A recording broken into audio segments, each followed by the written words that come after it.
Welcome to a Grace Digital presentation. In this video, we shall be discussing Made for Relationships. Have you ever thought about how much we all need each other, and how this world wasn't just made for one species or organism to live in? This is why we have to learn how to appreciate and live with everyone's skill set, uniqueness, and personality, or their contribution to the well-being of others. The whole world is a creation made by an intelligent being, thrives simply because of relationships. It is obvious that every creation of God has to relate with others, and even its specified habitat, if it ever hopes to survive. For instance, humans, plants, and animals all depend on each other in a well-planned relationship for survival. So trees in the forest need carbon dioxide, while humans and animals need oxygen to survive. So, what does God do? Create a special independent planet for different organisms? No. He intelligently ensures that we learn to thrive by depending on one another. So we breathe out carbon dioxide, then the trees take this in as an important factor in their food production chain. We can learn so much from this relationship between plants and animals if we want to relate successfully well as a society. The secret to any beautiful relationship is knowing that no party should ever fail to supply his own part, because once one partner fails at supply, the other will definitely suffer. This means that in any relationship that we have agreed to be a part of, we must constantly think of the value that we can bring to the other person or persons. John 15, 1-6 KJV. I am the true vine, and my Father is the husbandman. Every branch in me that beareth not fruit he taketh away, and every branch that beareth fruit he purgeth it, that it may bring forth more fruit. Now ye are clean through the word which I have spoken unto you. Abide in me, and I in you. As the branch cannot bear fruit of itself, except it abide in the vine, so no more can ye, except ye abide in me. I am the vine, ye are the branches. He that abideth in me, and I in him, the same bringeth forth much fruit. For without me ye can do nothing. If a man abide not in me, he is cast forth as a branch, and is withered, and men gather them and cast them into a fire, and they are burned. The relationship here is that the vine supplies source to the branches from the root, and the branches then bears fruit. The branches need what the vine supplies, while the vine waits patiently for the branch to start producing the fruits that brings praise to the vine's abilities. This illustration can be relevant to the church family in Jesus, parents and children, husband and wife, platonic friendships, workspace relationships, and even romantic relationships. 1 Corinthians 12, 14-26 KJV. For the body is not one member, but many. If the foot shall say, because I am not the hand, I am not of the body, is it therefore not of the body? And if the ear shall say, because I am not the eye, I am not of the body, is it therefore not of the body? If the whole body were an eye, where were the hearing? If the whole were hearing, where were the smelling? But now hath God set the members every one of them in the body, as it hath pleased him. And if they were all one member, where were the body? But now are there many members, yet but one body. And the eye cannot say unto the hand, I have no need of thee, nor again the head to the feet, I have no need of you. Nay, much more these members of the body, which seem to be more feeble, are necessary. And those members of the body, which we think to be less honorable, upon these we bestow more abundant honor. And our uncomely parts have more abundant comeliness. For our comely parts have no need. But God hath tempered the body together, having given more abundant honor to that part which lacked, that there should be no schism in the body, but that the members should have the same care for one another. And whether one member suffer, all the members suffer with it, or one member be honored, and all the members rejoice with it. This proves that a self-centered and selfish lifestyle isn't a part of God's purpose or nature in any way. God designed us to all be different, yet beneficial to others no matter how small or inconsequential we appear. Your eye is so small in size compared to a larger body. Yet without the supply of its functions, you are blind and will lose direction. Ephesians 4:15-16 KJV. But speaking the truth in love may grow up into him in all things, which is the head, even Christ, from whom the whole body fitly joined together and compacted by that which every joint supplieth, according to the effectual working in the measure of every part, maketh increase of the body unto the edifying of itself in love. We are strengthened to grow and become strong by the supply of each person in a relationship.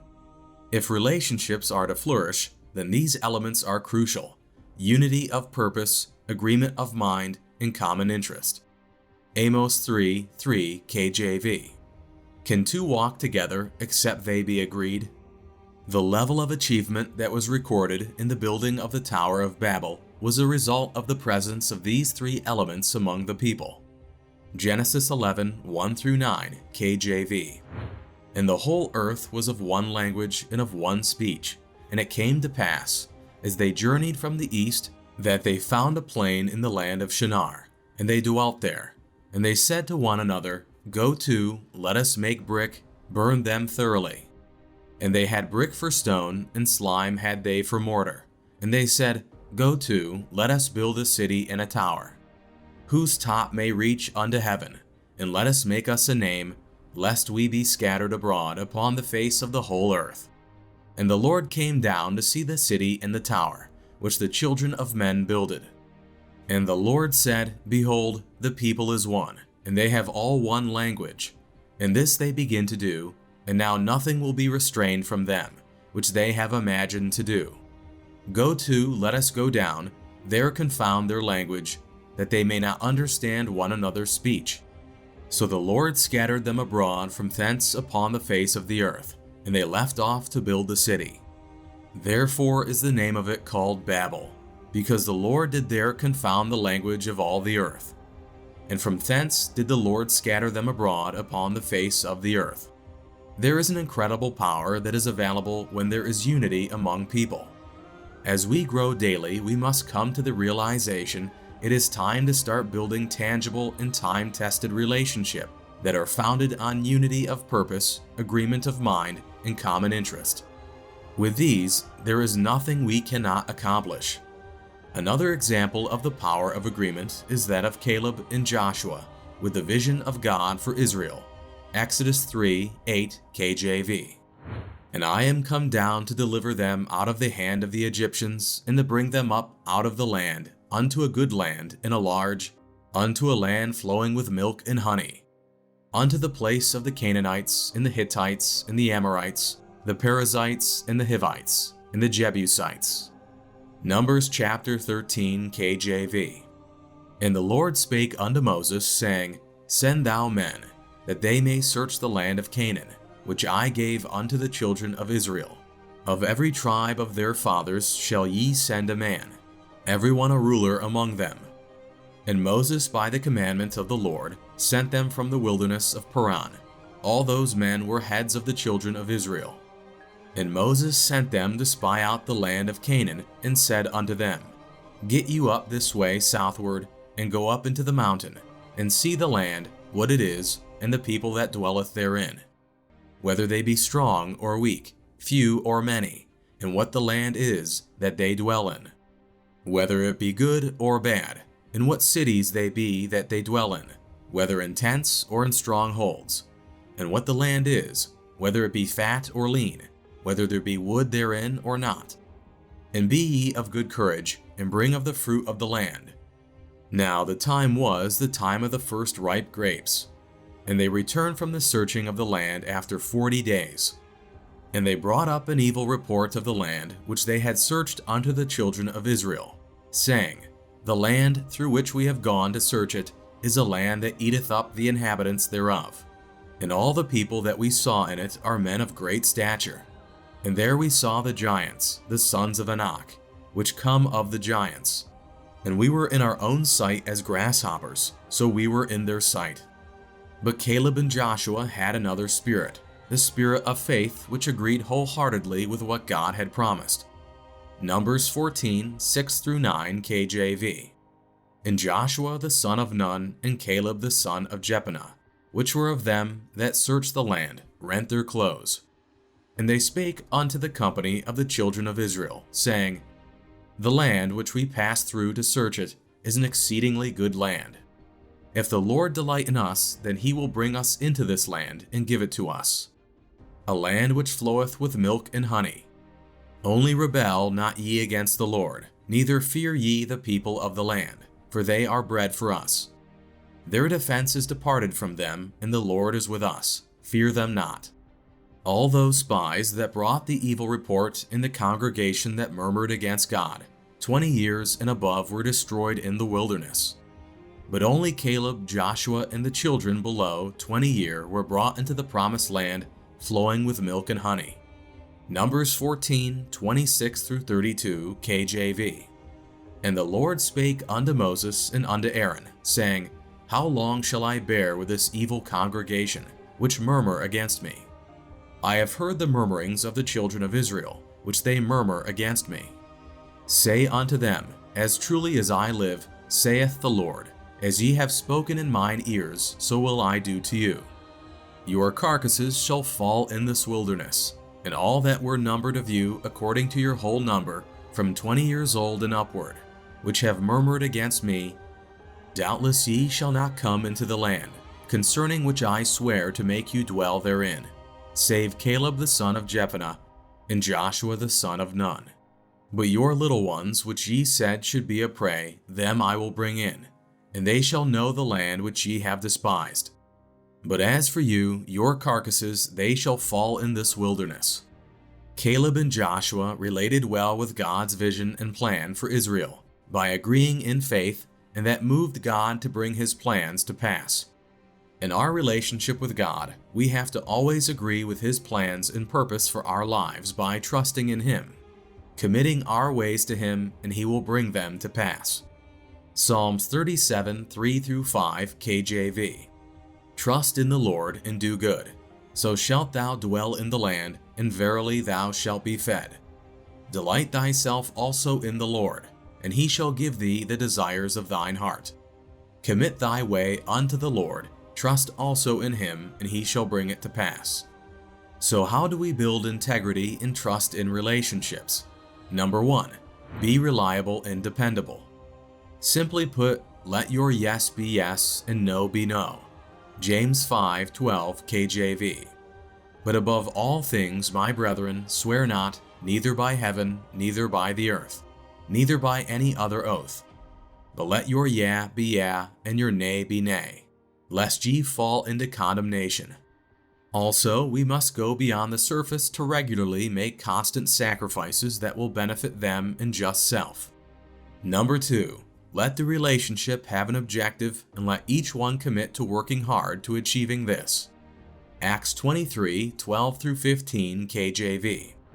And when it was day, certain of the Jews banded together and bound themselves under a curse, saying that they would neither eat nor drink till they had killed Paul. And they were more than 40 which had made this conspiracy. And they came to the chief priests and elders, and said, We have bound ourselves under a great curse, that we will not eat until we have slain Paul. Now therefore ye with the council signify to the chief captain that he bringeth down unto you tomorrow, as though ye would inquire something more perfectly concerning him. And we, or ever he come near, are ready to kill him. Number 3, seek the well-being and welfare of the other party in the relationship. Philippians 2:3 through 4 KJV. Let nothing be done through strife or vainglory, but in lowliness of mind let each esteem other better than themselves. Look not every man on his own things, but every man also on the things of others.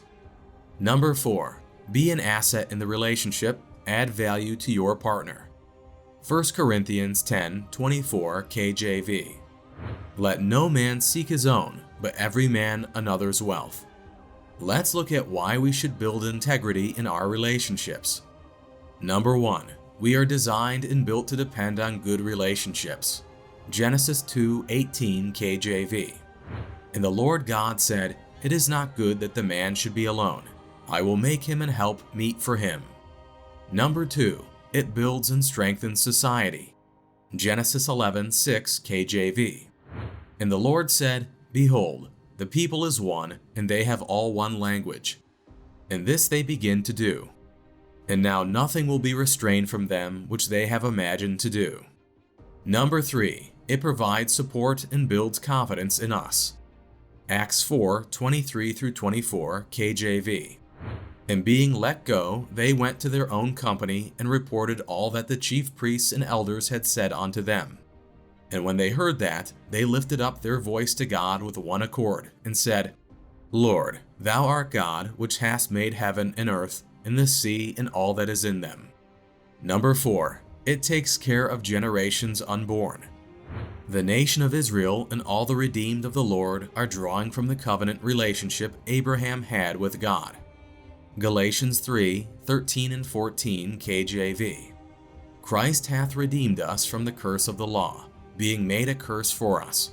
For it is written, Cursed is every one that hangeth on a tree, that the blessing of Abraham might come on the Gentiles through Jesus Christ, that we might receive the promise of the Spirit through faith. A good relationship of common interest will always guarantee. Number 1. God's presence in your midst.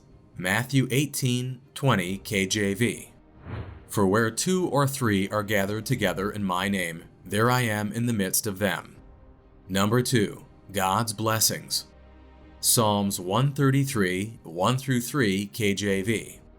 Behold, how good and how pleasant is it for brethren to dwell together in unity. It is like the precious ointment upon the head, that ran down upon the beard, even Aaron's beard, that went down to the skirts of his garments, as the dew of Hermon, as the dew that descended upon the mountains of Zion. For there the Lord commanded the blessing, even life forevermore. Number 3. Unhindered access to answered prayers from heaven. Matthew 18:19 KJV. Again I say unto you, that if 2 of you shall agree on earth as touching anything that they shall ask, it shall be done for them of my Father which is in heaven. Ecclesiastes 4:9-12 KJV. 2 are better than 1, because they have a good reward for their labor. For if they fall, the one will lift up his fellow. But woe to him that is alone when he falleth, for he hath not another to help him up. Again, if 2 lie together, then they have heat, but how can one be warm alone? And if one prevail against them, who shall withstand him? And a 3-fold cord is not quickly broken. Number 4. Help and assistance for your life journey. Number 5. Real companionship. Number 6. The strength to overcome oppositions in life. Let us pray. Father, I thank you for the relationship abilities you created me with. I ask that you give me the grace to relate well with you, family, my spouse, my colleagues in the office, and more specifically with your vision and plan for my life. Help me to value the relationships that you have surrounded my life with, and also help me to never take them for granted or live selfishly around them. Where I am lacking and weak, let your strength be made perfect there. Where I have fallen and failed, restore me. Please replace hatred and pride with love and submission in my life. I pray in Jesus' precious name. Amen.